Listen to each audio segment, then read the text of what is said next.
It was one of those golden days, which every now and again leak out of paradise and drip to earth. This line is from E.F. Benson's 1926 short horror story, And No Bird Sings. The story goes on to be about two grown men with shotguns hunting down a 4-foot caterpillar. It's certainly gross, but hardly the horrifying creature the story makes it out to be. I can't really imagine one big caterpillar scaring every animal and bird out of an entire forest, even if that caterpillar is a vampire. The story has the clear marks of technical skill on the author's part. The pacing is tense and the prose is artful without distracting. Yet it is built around a point which is manifestly incapable of bearing the weight of seriousness required to make it work. This is how I feel about Amber Ascendancy.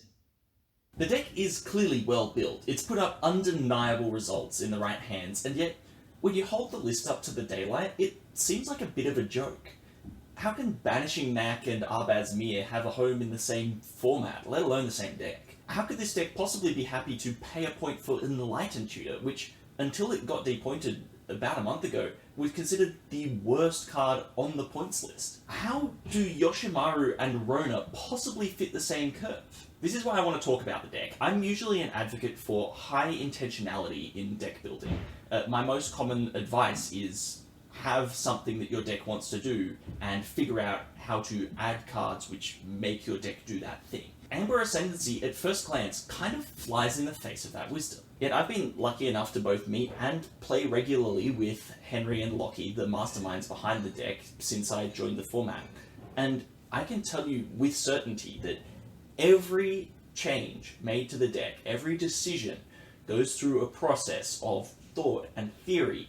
Its effects on the gameplay are observed, recorded, and then reconsidered. I've been able to see behind the curtain, even as Henry took it from just a cool potential to a frankly ridiculous win streak. I'm confident saying that if you want to build a strong deck, you should do it like this.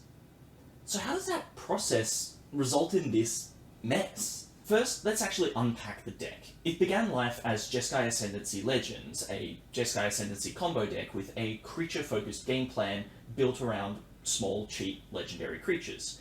It can generate explosive kill turns by using Jeskai Ascendancy in conjunction with a Banishing Knack effect and any number of 0-mana artifacts. Typically Mox Amber to generate infinite mana. That's where the AA nickname comes from. It builds in redundancy for the combo lines with pieces like Rona, which is both a legendary creature and a self-fund tapper, or Emery, which goes infinite with a Petal or Bauble, and Ascendancy. What makes Amber Ascendancy different from any deck that I've ever built, and probably most decks that you've seen, is that it's not constructed linearly, but as a sort of network of overlapping synergies. For one thing, Valley Floodcaller can serve as a substitute for Jeskai Ascendancy, so finding cards like Senu, which are both legendary creatures and birds, can fit multiple game plans. This is more similar to how draft environments are designed than decks typically, and it has some neat advantages. These overlapping packages allow for extreme flexibility when responding to your opponent's game plan. Sure, Dothy Voidwalker might shut off your Emery lines, but the Ascendancy and Artifact will still be useful if you can draw Retraction Healings. They might be ready to Spell Pierce your Ascendancy, but that's not going to do them any good against Yoshimaru and Arbaz Mir. Of course, these lines don't come for free. Rona isn't exactly the best top deck to follow up an aggressive curve out, and fitting all of the pieces together on the fly can be really tricky. The result is a deck that requires a lot of experience to pilot correctly, and extremely complex lines that you simply can't win if you don't find.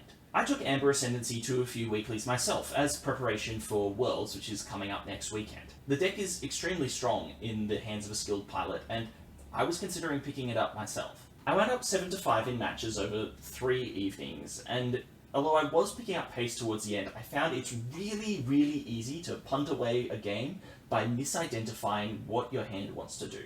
As some examples, I missed wins by using ET to find Ascendancy instead of the One Ring as part of a combo line with Rona, not realizing that Lodestone Golem doesn't tax my artifacts and therefore doesn't stop me from going for a combo kill, and using Rona to loot for a third combo piece instead of holding on to a Pyroblast. Ultimately, I found that the barrier to entry was just too high.